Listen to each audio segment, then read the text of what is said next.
The stuff that I mostly get complicated. The stuff that I mostly get Oh my God. Complimented, which is complicated.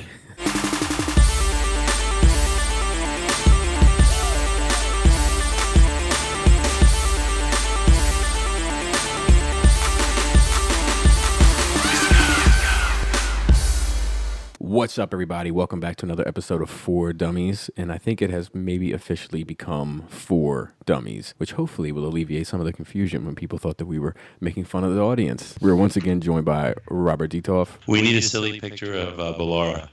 Jisk One. Yo, what's happening? And Mrs. Skullface. Hello. Sound like it. And this might be split into a 2-episode show. It has the ability to go into great detail. And we're going to be talking about displaying. And we all display differently. We're going to talk about the kind of common displays. We're going to be talking about what goes into a display, et cetera, et cetera. So, Jisk, you are moving. Yep. And currently you have your very stereotypical, cliche, sort of run-of-the-mill, everybody has it, nothing original about you kind of Detolf display. Right. It's Detolf. It's got, it looks like, multicolored lights. It's my first display collection by Fisher Price. So let's talk about Detolfs, because Detolfs are very common. You are moving now into your luxurious mansion next to Rick Ross. Yep. What are you still planning on going with Detolfs for your new room? For the time being, like I'm taking the ones that I have, but it's going to change, and I don't know what that looks like. That's what I've been doing lately, which kind of prompted this conversation, is looking at people's displays, to which I apologize to everybody this offends, but 90% of you have displays. Just throwing it out, myself included. And 90% of the people have Detolfs. No, it's true. Look, Detolfs are good. They're inexpensive. They're a good gateway into displaying. Agreed. I think a lot of people get Detolfs early on because they're inexpensive and they look nice. I have a whole bunch, and the Detolfs were the first thing that I got to display stuff. And they're the things we'll be holding on to for a while, right? Yes. We just finally bought the rest of No. I don't. Sure, now he's gonna be like, no. Next year, we need to redo the entire basement. No. The reason why I bring it up is because it's often a starter kit for collectors. It was for me. I imagine it was for you as well, just because you didn't have them paint cans in there, did you? Nope. So maybe that's your reference. Don't say it like that. That is usually the stepping stone to get people to take their collection and how they present it differently. Unfortunately, I just don't think that Transformers, by and large, are the best thing to have in there because of the way that it fills the space. And one of my big things that I take into consideration with displaying stuff is how it fills the space, so to speak. Transformers, specifically, are extremely challenging, I feel like. Talk about that, I guess. So I think that it comes down to two things. I think that they're kind of an odd size. Obviously, the scale is different because they're supposed to be huge. But if you were to compare them to something else, I would say they're probably about 1/10 scale. Like the large ones are around somewhere between 8 and 10 inches. It's a good size. It ain't hateful. That size figure doesn't fill up the vertical space enough in a Detolf to sort of make it a presence. And that's the general scale of a masterpiece figure, which is usually the figures that people have on display in a Detolf, I think. On top of that, I think that Transformers is a quantity show. When you have a Transformers display, more often than not, it's about displaying the armies of Transformers, more so than like individual pieces. So when you have a whole bunch of pieces in a Detolf that take up half the size of the Detolf and are kind of nuts to butts, for lack of a better term, it just can't wait to see the image for that. It ends up not being very fulfilling, I think. And then people put in risers, and that can work. And flyers. But it often still, I feel like, doesn't do the trick. You are the only one that displays Masterpiece in Detolfs currently out of all of us, and how do you feel about it? It's not exciting. That's the you look at it for me, and it's not what I want. So I think I've seen other people's collections with their Transformers in the Detolf. My general opinion is the bigger the figure, the better it looks in the Detolf. Like Omega Supreme stuff. Well, so that's the other thing, though, right? There is this fine line where it's too much for the spape. Like when some of the big stuff, like I don't think it looks that bad, but some of the big stuff. You don't think Omega Supreme looks that bad? I mean, I haven't really seen anybody do it. It like fits sideways. Like people tuck it in. What do you mean sideways? Like they lay him on his side, like elbow holding them? No. He's like stepping through a crowd at a concert. Excuse me, coming through. Pardon me. Excuse me. It does look like he's like crammed in there. Like Yeah, that's a little awkward. this is my main big thing that I wanted to talk about with displays, is that I feel like it's an afterthought. I feel like nobody thinks about their display, and so ultimately it winds up with just a bunch of stuff either crammed in a Detolf because they're cheap, or crammed on a bookshelf, or some people just crammed in a drawer somewhere. You know what I mean? It's like because you don't have the space to display it. You know, if you are into masterpiece Transformers, let's just say for an example, and you have everything that's out, your collection is easily over 10 grand, and you're storing it in $120 worth of furniture. It's like, come on, man. Right. I think that a bookcase is the best way personally that I can think of to display a Transformers collection, generally speaking. The back is all shadowed. Yes, but you can do stuff like dioramas, you can do lighting inside the bookshelf, but I think that it's the best way to control the vertical space, which is how a figure ends up making the impact. Yeah, you can control the vertical space of the Billy. Correct. You can just adjust anything. Correct. And you can buy extra Billy shelves. Of the Billy. You know, if you have a really dark collection room, then you don't have to worry about shadows. That's all I gotta say. Yeah, Robert has a very dark collection room. Robert, do you use Billies for your Transformers? I have Billy's, and I go for different widths, actually. I have the very wide ones, I have middle ones, I have skinny ones, and... He's got a giant spoon and a fork next to it. It's like my grandma's house, man. Robert has a white armoire from the 20s that has like some kind of flower painted on the front of it. And Oh, like, I wish. Opens it up and he's got like his Nona's China in there. I would sleep in that. Like that movie, remember that movie with the, what are you talking about, Willis Kid? What's his name? He was living in a locker in Grand Central Station. You're talking about, there's something interesting about that guy. Gary Gary Busey. Coleman. The thing about Gary Coleman, God rest the dead, was he ended up dying from multiple aneurysms.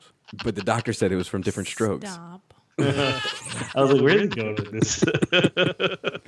I'm sure there'll be someone in the comments like, my uncle had a stroke and it's very insensitive to... They're no joke.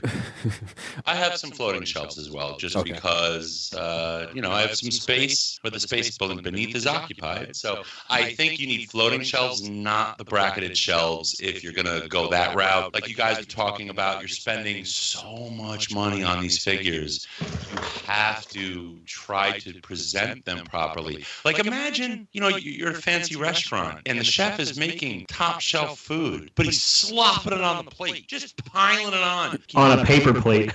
On a paper plate. Right now you can insert an image of a chef leaning over closely, like with a tweezer and microgreens. Like they're in there. They care about the presentation because so much love went into everything up to that moment. You have to finish it the right way. You have to follow through, and that's the follow through. If you're going to have a shelf on the wall that's not some type of standing shelf, you have to say, how's the shelf itself look? And also, I think if you like to photograph your collection, I believe a lot of collectors also enjoy photography. So you have to think about the color. So if it's all in a Detolf, you'll lose it all. My preferred colors are like it's like an Pink and espresso. bashful are Robert's preferred colors. The black brown. Yeah, I get the black like brown. an espresso. It photographs well. Well, so here's the other thing, You guys are going to have like an HGTV special. Dude, I'm not going to lie. I would watch that. we should do that. Episode long. Nobody This is not listening a lot steal of that good idea. shit. I also think that in addition to the vertical space, horizontal space does matter as well. I was listening to Energon Addict talk about it. He made a point that's kind of been haunting me. There are a lot of collectors out there. I'm gonna slide them up in there. There's a lot of collectors out there that I see their pictures. And look, when we talk about this stuff, we're not doing this to bash folks. We're just having a conversation about it because we see stuff we like, we see stuff we don't like. If you're happy with it, obviously you win. But there's a lot of pictures out there where I see like the horizontal space is so tight with the amount of figures that they want on there that all of them look like they just came off of some sort of bizarre assembly line. Right. Like they look like a bunch of battle droids, like in the conveyor belts. Like they're just standing there, arms straight down to the side, heads looking straight forward.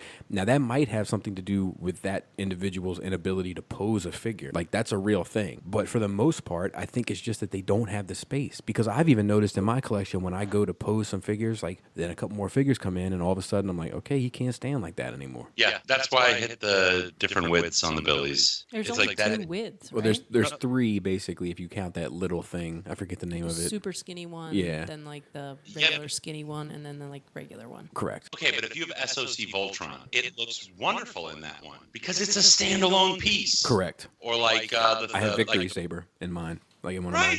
Well, I have the lion and Star Saber standing next to each other because I think the boots look stupid. It's like him and his lion, him and his flying lion. They're buddies, they're pals, going on wild adventures. See what's gonna happen next.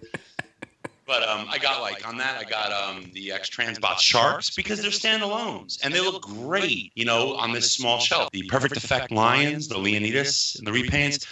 Where else are they going to go? Like, they don't fit with other stuff because they're not a part of that lore. But alone on their own shelf in their own confined space, they look like a little miniature collection. I mean, like I just recently acquired my office completely to myself. Laura moved all her stuff out, which was her idea. Because she never got to be in here anyway. So wait, did she stay out of my office. So Well, 33% of the house wasn't enough. Right.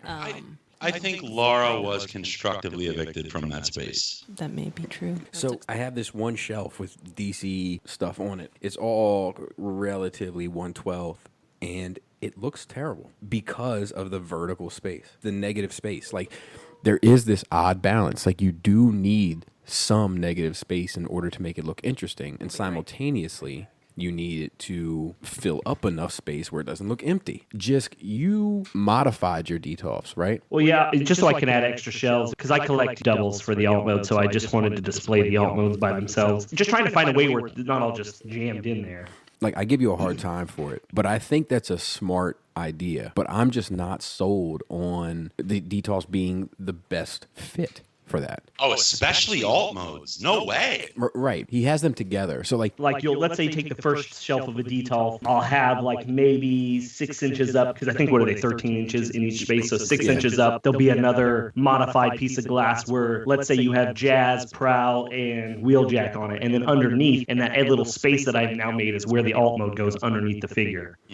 And I don't think it looks good, but it's just, it's a trial and error for stuff, Yeah, no, I don't think it looks great either. I'm just honestly. No, yeah, it's fine. I don't think it looks bad, but I don't think it looks great. What I like about Jisk's idea of displaying the robot mode and the all mode is that, for me, it's reminiscent of the G1 toy boxes, where you saw the art of the robot like kind of right on top of the alt mode of the toy being displayed in the packaging. Oh, right, because you through the clear window, you see it came in alt mode. Exactly, and I dig that. I think there's something nostalgic about that, and there's something that's like really on the money conceptually with that. I just don't think that Detolfs are the best way to drive that point home. Or fly. So having all Detolfs is not interesting, but having a few, mixed in with, if you had a bookshelf or something else, or floating shelves in the middle. Agreed. I think you need to break it up. Having a wall of Detolfs, which is what I have, looks like trash. I think having a wall of I anything. was just going to say the same exact. Yeah, I like the stuff that I mostly get complimented on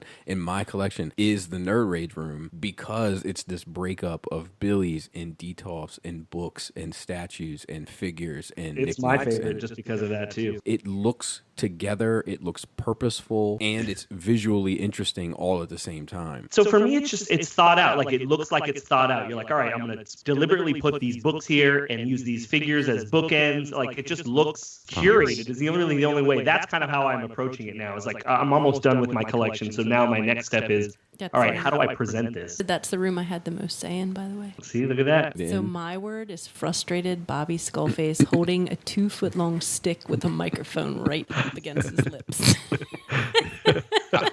Box, it depends. I want Robert D's watery marinara in there. I want a picture of a soft lolly. Crazy straw.